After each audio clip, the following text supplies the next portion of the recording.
በየወንበራቸው አለ የለም? ግን የቃል መግቢያ ሰነዱ አለ? አይታችሁታል አይደለ? አለ አለ የለም? ይቅርታ አለ። እሺ፣ ስለዚህ እሷን አየት አድርጉ። በእንግሊዝኛም በአማርኛም ነው የተዘጋጀው። ያልገባችሁ ካሉ አስተባባሪዎች ያብራራሉ። ከዛ እሱን እያያችሁ እየሞላችሁ እንግዲህ በጣም ያልቻላችሁ በጸሎት አግዙ ነው የምንለው። በጣም ያልቻላችሁ የቻላችሁ ደግሞ 1 ብር ብትሆን ያያችኋቸውን ስራዎች ብዙ ባልታገዘበት ሁኔታ ነው በልሻ ፋውንዴሽን እነዚህን ስራዎች ሲሰራ የነበረው ከተስፋ አዲስም ጋር ከቅዱስ ጳውሎስም ሆስፒታልም ጋር ከሌሎችም ጋር በርካታ ስራዎችን የሰራው ብናግዘው ብንደግፈው ደግሞ በጣም በርካታ ቤቶችን በሀዘን የተዋጡ ቤቶችን ወደ ደስታ መቀየር እንችላለን ከፈጣሪ ጋር ብለን እናምናለን። ዋናው ደግሞ የተገናኘንባት መነሻ የሆነችው በልሻ የእሷንም ደግሞ ሀሳብና ሪም ደግሞ እናሳካዋለን ብለን እናስባለን። ስለዚህ ስለ ህፃናት፣ ስለ ወጣቶች፣ ስለ አረጋውያን ጤናና ስለ ምቹ ህይወታቸው ስንል ሁላችንም የቻልነውን እናድርግ ነው። እንዴት ነው የሚሆነው የሚለውን ነገር ግን ለማብራራት የኮሚቴውን ሰብሳቢ ወደ መድረክ እጋብዛለሁ። አቶ ምስክር ጌታሁን።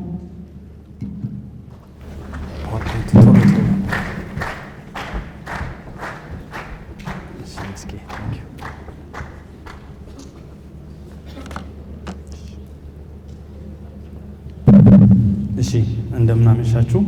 ምስክር እባላለሁ። የገቢ አሰባሳቢ ኮሚቴ አባልና ሰብሳቢ ነኝ። በራትና በፕሮግራሙ መካከል ስለቆምኩባችሁ ለማፍጠን ሞክራለሁ። በጣም ባጭሩ እንግዲህ የሰው ልጅ በጎ የሚያደርገው ዛሬ እንዳየነው በሁለት መንገዶች ነው። አንደኛው ከእድል ነው፣ አንደኛው ከቁጭት ነው። እኛ ግን እድለኞች ነን። ሰው በአካባቢያችን ያለ የተለያዩ ሰዎች ይታመማሉ። ነገር ግን ሳናጣቸው ምናልባትም እድል ሰጥቶን እድሜ ጤና ሰጥቶን ሀብቱን ሰጥቶን እዚህ ጋር ስለቆምን የምንችለውን በማድረግ የበለጠ መልካም ስራ በመስራት ለተለያዩ ሰዎች ልንደርስላቸው እንችላለን። እኔ ከግል ምሳሌ ሳነሳላችሁ ልክ ቀደም ሲስተር እንዳነሱት የእኛ ቤተሰብ የባለቤት እህት ታላቅ እህት የሆነች በመካከላችን የምትገኝ ካንሰርን ቢት አድርጋለች የዛሬ 8 ዓመት አካባቢ።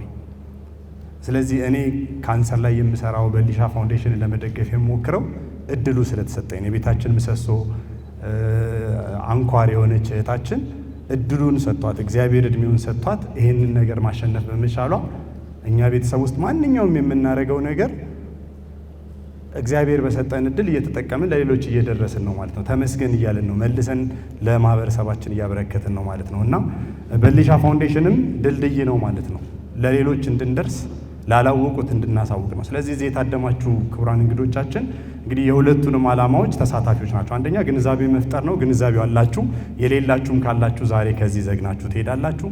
ሁለተኛው ደግሞ የገቢ ማሰባሰብ ነው። ድርጅቱን ይህን ተቋም የመደገፍ የማበረታታት ስራ ነው። አንደኛ እናድርጋችኋል የራት ተጋባዥ በመሆናችሁ። ከዛ ውጭ ደግሞ ምን መንገዶች አሉ የሚለውን 4ቱን መንገዶች ባጭሩ ላስረዳ ነው እዚህ የቆምኩት። ስለዚህ ቁጭት ሳይመጣብን ሰው ሳናጣ ለማገዝ መቻላችን ራሱ ትልቅ ነገር ነው። የነ በሊሻ አይነት እህቶቻችን ደግሞ ብዙ ሳናቅ ያጣናቸው እያጣናቸውም ያሉ አሉ። ያንን ደግሞ ለማስቀረት ብዙ አይነት ስራዎች ትንሽ ጠብታ በማድረግ ብዙ ስራዎችን መስራት እንችላለን እና እዛ ላይ እንዴት አድርገን ልናግዝ እንችላለን የሚለውን ባጭሩ ለማስረዳት ሞክራለሁ። እንግዲህ የመጀመሪያው እንግዲህ እኛ እህታችንን በዚህ መልኩ እድለኞች በመሆናችን አባል በመሆን የተቋሙ አባል በመሆን እንደግፋለን ነው። አባል መሆን ማለት በወርሃዊ በሚደረግ ኮንትሪቢዩሽን ወይም ቋሚ በሚደረግ ኮንትሪቢዩሽን ድርጅቱን ወይም ተቋሙን ማገዝ እንችላለን ማለት ነው። ኢንዲቪጁዋል ወይም ኢንስቲትዩሽን ሜምበርሺፕ ያለ። ስለዚህ ተከታታይ የሆነ ክፍያን በማድረግ ከ200 ብር አንስቶ መደበኛ አባል በመሆን ደግሞ በወር 500 ብር ይሄን በማድረግ አባል ተሆኖ ድጋፍ ማድረግ ይቻላል ነው። ሁለተኛው ዶኔሽን ወይም ስጦታ ነው። ሶስተኛው ደግሞ የትምህርት እድሎችን ማመቻቸት ነው። ሶስተኛው ስፖንሰርሺፕ ነው። ይቅርታ የተለያዩ ፕሮግራሞችን ፈንድ ማድረግ ወይም ከቨር ማድረግ ማለት ነው። አራተኛው ደግሞ የነፃ የትምህርት እድሎችን ማመቻቸት ነው። እንግዲህ የካንሰር በሽታ ብለን ወይም የካንሰርን ጉዳት ብለን ቅድም ስናወራ ታካሚው አለ ወይም ህመምተኛው አለ፣ በሱ ዙሪያ ያሉ ልጆች አሉ፣ የሱ ቤተሰቦች አሉ። እነኚህን ሁሉ በተለያየ መንገድ ታርጌት ካላደረግን አንደርስም ማለት። ስለዚህ ወላጆች ልጆቻቸውን ጥለው እንዳይሄዱ ስኮላርሺፑ ይደርሳል። በዛ አካባቢ የመድኃኒት የሕክምና አካባቢ በሆስፒታሎች አካባቢ ነገሮችን ደግሞ የተለያየ አይነት የምግብ የመድኃኒት አቅርቦት በማድረግ የምንሰጣቸው ዶኔሽኖችና በአባልነት የምንሰጣቸው መዋጮዎች ከፍተኛ አስተዋጽኦ ያበረክታሉ ማለት ነው። ስለዚህ የአባልነት አይነቶች 5 ናቸው። መደበኛ አባል፣ ሌሎች ዝርዝር መረጃዎቹን ዲቴል ስለምታነቡት አባል ያልሆናችሁ ካላችሁ ባጭሩ አባል ሁኑ ነው። ለምሳሌ እኛ ቤተሰብ ውስጥ 12 ሰው ከአንድ ቤተሰብ አባል ነን። ወደንና ፈቅደን ደስ ብሎን ይህን እድል ሰጠን አመስግነን ማለት ነው። ስለዚህ አባል መሆን ራሱ የሚሰጠን ነገር በሊሻ ፋውንዴሽንን ከጎንህነን በርታ ድረስላቸው ብሎ የማበረታታት ሁኔታ ነው ማለት ነው። ስለዚህ በተቻለ መጠን እኛ አባል ሆነን ከሆነ እዛ ጋር አይቆምም፣ ሌሎች አባላት እንዲሆኑ ማበረታታት ይኖርብናል ማለት ነው። ስለዚህ ይህን እድል እንጠቀምበት ነው። እድል ነው፣ በረከት ነው። ይህን ተሳተፉ ነው። ሁለተኛው እንደ ተቋምም እንግዲህ ድርጅት ያለን የተለያየ አይነት ተቋማት ያሉን አሉ። እንደ ተቋምም አባል መሆን ይቻላል። እንደ ግለሰብ ብቻ ሳይሆን አይ እኔ ተቋሜን በዚህ አባል ማድረግ እችላለሁ የምትሉ ደግሞ የተለያዩ አይነት መንገዶች አሉ። ድጋፍ ልታደርጉባቸው የሚችሉ መንገዶች አሉ። ስለዚህ ተቋማችሁ የክብር አባል ሆኖ የሚችለውን በአይነት በቁሳቁስ በገንዘብ አስተዋጽኦ እያደረገ በተለያየ አይነት ፓኬጆች የተዘጋጁ አሉ። ተቋማችሁም አባል ሊሆን ይችላል ነው። እንግዲህ ኦፍኮርስ አባል ስንሆን የተለያዩ ክራይቴሪያዎች የተለያዩ መብቶችን የተለያዩ ግዴታዎችን ይዞ ይመጣል። ያን ደግሞ አባል ስትሆኑ ደግሞ ብዙ ገጸ በረከቶች ይኖራሉ ማለት ነው። መጥታችሁ ማየት፣ ማበረታታት፣ አብሮ ቁጭ ብሎ መጫወት፣ መረጃዎችን ማግኘት ይቻላል። ይህን ደግሞ በሊሻ ፋውንዴሽን ደስ እያለው የእናንተን ፊት የእናንተን ደስታ እያየ የደስታውም ተካፋይ የሰክሰስ ስቶሪውም አባላት እንድትሆኑ አካላት ተሳታፊ እንድትሆኑ እያደረገ ይቀጥላል ማለት ነው። ሌላ እዚህ ውስጥ የተለያየ ሙያ ውስጥ ያላችሁ ባለሙያዎች አላችሁ፣ የሚዲያ ሰዎች፣ የህግ ሰዎች፣ በርካታ አይነት ሰዎች አላችሁ። በእናንተ ዘርፍም ብዙ ሊደረግ የሚችል የሙያም አይነት በረከት ወይም ደግሞ ሱታፊ አለ ማለት ነው። እሱም ተሳታፊ ሆኑ ለማለት እወዳለሁ። እንግዲህ አባል ሲኮን ከምዝገባ ጀምሮ በተለያየ አይነት ክትትል ገንዘብ ሰጥቶ መቅረት ብቻ ሳይሆን ምን ደረሰ፣ የሰጠሁት ገንዘብ ምን እየተደረገ ነው፣ ምን አከናወናችሁ ብሎ ክትትልም ሀሳብ መለዋወጥም ያስፈልጋል። እነኚህ መንገዶች እንደተዘጋጁ ለማሳየት ነው እዚህ ጋር ጥራት የተደረገው። ሌላው ስለ ዶኔሽን ብዙ አምላችሁ ነገር የለም። አባል መሆን የምንችልም ከሆነ ወይም ከዛ በላይ ተጨማሪ ማድረግ የምንችል ከሆነ ወይም በተለያዩ ምክንያቶች አባል መሆን ባንችል እንኳን ደግሞ የተለያየ አይነት ነገሮችን መወርወር እንችላለን ማለት ነው። ከቁሳቁስ አንስቶ ከገንዘብ አንስቶ መጥቶ ብዙ ጥቅም ያደርጋል። እንግዲህ 50 ሎሚ ለአንድ ሰው ሸክም ነው፣ ለ50 ሰው ግን ጌጡ ነው ብለን የለ ያቺ ለእኛ አጠቅም ብለን የምንወረውራት ነገር ብዙ ነገር ትሰጣለች። ስለዚህ በተቻለ መጠን በአንድ ጊዜ ወይም በተለያየ ጊዜ የሚሰጡ በአይነት ወይም በገንዘብ የሚሰጡ ድጋፎቻችን ከፍተኛ አስተዋጽኦ አላቸው ለማለት ነው። ዶኔሽኑ ኦፍኮርስ በሕግ መሰረት የተቋቋመ ተቋም እንደሆኑ መንገድ እያንዳንዱ ተጠያቂነት እንዲኖረው ገንዘቡ ተደራሽ ሆኖ የሚፈለገው አካላት ጋር እንዲደርስ የተለያዩ መከታተያ መንገዶች አሉ። ሶስተኛው መንገድ ስፖንሰርሺፕ ነው። የተለያዩ ፕሮግራሞች አሉ። ለምሳሌ እንደዚህ አይነት ጥራት ፕሮግራሞች ሊሆኑ ይችላሉ። ሆስፒታል ላይ የሚደረጉ ከታካሚዎች ጋር የሚደረጉ ለበሽተኞች የሚደረጉ የተለያዩ መርሃ ግብሮች አሉ።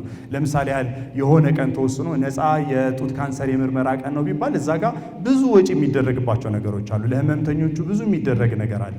ህመምተኞቹ ጋር ተደራሽ ሆነው ወይም ያልታመሙ ሰዎችም አውቀው መጥተው ስክሪን እንዲደረጉ ብዙ የሚሰሩ የማስታወቂያ ስራዎች አሉ ማለት ነው። እዛ ጋር በሙያችን የማስታወቂያ ድርጅት ያለን በማስተዋወቅ ሰዎች መረጃ እንዲደርሳቸው በማድረግ መጥተው ሻይ ቡና ከሚሉበት ጊዜ አንስቶ ፕሮግራሙ የተሳካ እንዲሆን ይሄን ፕሮግራም እኔ ይሸፍናለሁ፣ ከዚህ ፕሮግራም ላይ እችኛዋን ጠጠር እኔ እወረውራለሁ ማለት ይቻላል ማለት ነው። ስለዚህ ብቻችን ሆነን የማይችለው የሚከብድ የሚመስለንን ነገር በቀላሉ ማድረግ ስለሚቻል እባካችሁ ምን አለ ብላችሁ ጠይቁ። የምታደርጉት ነገር ከፍተኛ በሰዎች ህይወት ላይ በሞትና በህይወት መካከል ለውጥ የሚያመጣ ነገር ሊሆን ስለሚችል ይሄንን አድርጉ ለማለት ነው። ስፖንሰርሺፕ ሶስተኛው መንገድ ነው። ስፖንሰርሺፖቹም ደግሞ የተለያየ አይነት ደረጃ አላቸው። ይህንን ከተሰጣችሁ ብሮሸር ላይ በዝርዝር ስላለ እባካችሁ እያነበባችሁ የበለጠ እየጠየቃችሁ የምትችሉትን ማድረግ እንደ አቅማችን ከትንሽ አንስቶ እስከ ትልቅ ድረስ እንደ ተቋማዊ አቋም እስካለው ድረስ ወይም ደግሞ አቅሙ ያለን ግለሰቦች ደግሞ ከፍተኛ የሆነ አስተዋጽኦ ማድረግ እንችላለን። የታይትል አለ፣ ፕላቲኒየም ስፖንሰር አለ፣ ጎልድ ስፖንሰርሺፕ ብዙ ናቸው መንገዶቹ።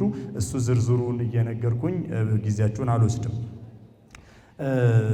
ሌላው ስኮላርሺፕ ነው። እንግዲህ ስለ ልጆች ደግሞ ስናስብ ትምህርታቸው እንዳይቋረጥ ከገበታቸው እንዳይስተጓጉሉ በካንሰር ምክንያት ወላጆቻቸውን ቢያጡ ወይም ወላጆቻቸው ታመው አልጋ ላይ ቢሆኑ እነሱ ግን ትምህርታቸው እንዲቀጥሉ ሙሉ የሆነ ወይም በከፊል ወይም ደግሞ የተወሰኑ የትምህርት ላይ ያሉ ስኮላስቲክ እቃዎችን ሊሆን ይችላል እድሎችን ስፖንሰር በማድረግ ብዙ ነገሮችን መሸፈን ይችላል ማለት። ስለዚህ ልጆች ከትምህርት ገበታቸው እንዳይቀር እንግዲህ ሰው ልጆቻችን በጦርነት በህመም ወዘተ ምክንያት ኔጌቲቭ ተጽዕኖ ሲደርስባቸው ዋናው ነገር ትምህርት ይቋረጣል። ያ እንዳይሆን በሊሻ ፋውንዴሽን አንዱ አንግቦ የተነሳው አይ ልጆች ከትምህርት በፍጹም ሊቀሩ አይገባም፣ እዚህ ጋር እኛ የበኩላችን ሚና አስተዋጽኦ እናደርጋለን ነው። ስለዚህ አስቡት ልጆቻችን እኛ ባንኖር ትምህርታቸው እንዴት ነው የሚሆነው? መቼም ዓላማቸውን ከግብ እንዲያደርሱ ነገ ሰው እንዲሆኑ ትምህርታቸው ሊቋረጥ አይገባም።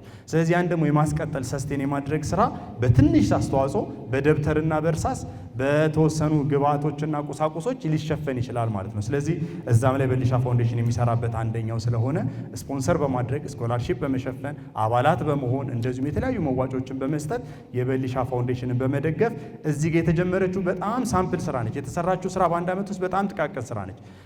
በየወሩ የስክሪኒንግ ቀኖችን በማድረግ የተለያዩ ህመምተኞችን በመሰብሰብ በማብላት በማበረታታት ከጎናችንን በማለት ብዙ ለውጥ ልናመጣ ስለምንችል ደግፉን፣ የምትችሉትን ቃል ግቡ፣ የምትችሉትን አድርጉ ለማለት ነው። ስላዳመጣችሁኝ እስከዚህ ሰዓትም ስለታገሳችሁ የዚህ ፕሮግራምም ታዳሚ ስለሆናችሁና ድጋፋችሁ ስላልተለየን እናመሰግናለን። እግዚአብሔር ይስጥልን።